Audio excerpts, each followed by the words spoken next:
Welcome to the next in our series of Gritbites. I'm Duncan Johnson. I'm Chief Executive of Northern Gritstone, and today I'm joined by Andy Naylor, an Investment Director in our investment team. Welcome, Andy.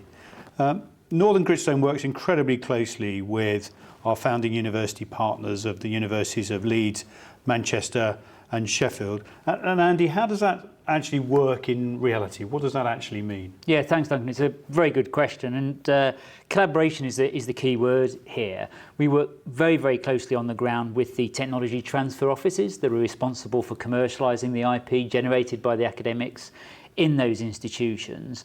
And that will start very, very early on in the process. So we will proactively go into the universities and deliver drop-in sessions and breakfast meetings, workshops, a one-to-one targeted meeting with academics, really to just raise the profile around the IP commercialisation agenda.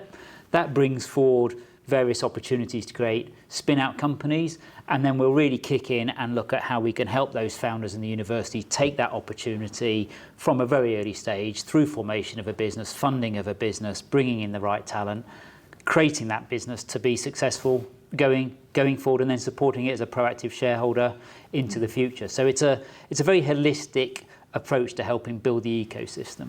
So it sounds to me like we're getting involved very early here, right at the start of that commercialisation journey, and it's highly collaborative, leaning in with lots of touch points, which I think is absolutely right.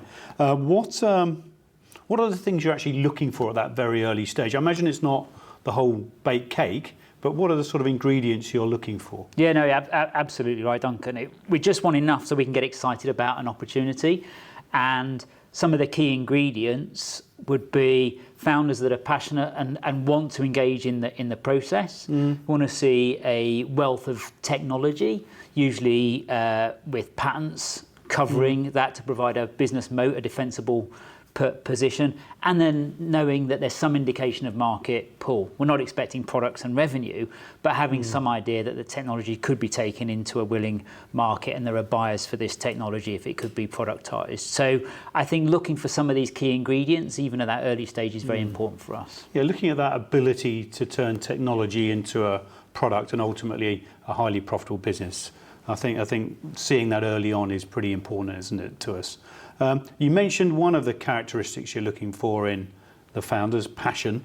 What are the other characteristics you think a founder needs to have to be successful in doing this? Yeah, and I think the first point would be aligned to that passion and enthusiasm, but for that to maintain through hard times, so that sort of grit and resilience. The pathway from formation of a spin-out company to successful exit and beyond is rarely smooth. So you want people who can stay the course and be strapped in for that long-term journey.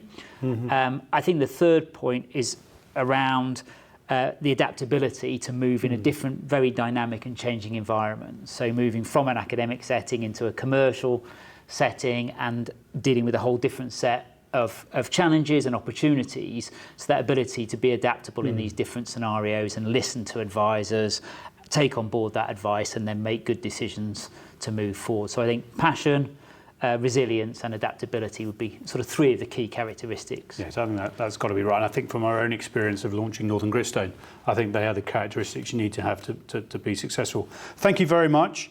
We look forward to seeing you on our next Gritbites soon.